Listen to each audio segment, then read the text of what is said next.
došlo tamno veče i nema se ponoć hvata, sedioci kao đeri, otvorte mi teška vrata.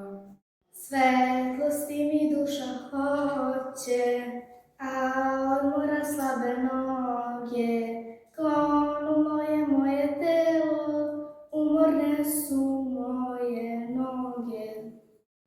Ali je krepka volja moja, što me noćas vama vodi, da posvetim život rodu, otadžbini i slobodi. Prezreo sam carske dvore, carsku krunu i porfiru, i sad evo svetlost tražim u svom manastiru.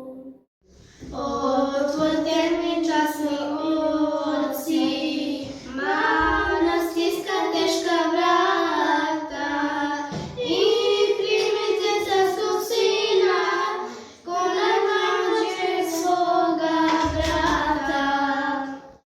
Zaškripaše teška vrata, a nad njima sova prhnut, i skrešanjem razvi krila, i skloni se u noć crnu.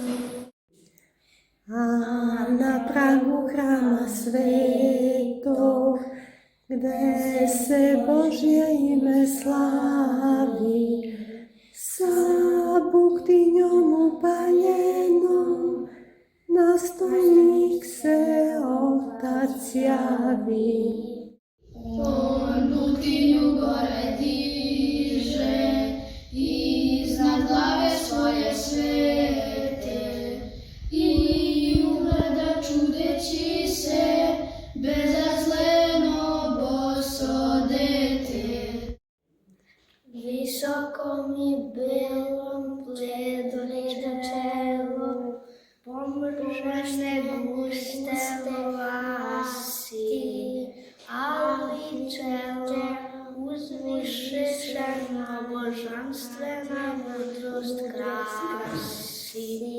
Za ruku ga starac uze, poljubi mu čelo bledo, i kroz suze proša puta, primam od te milo čedo.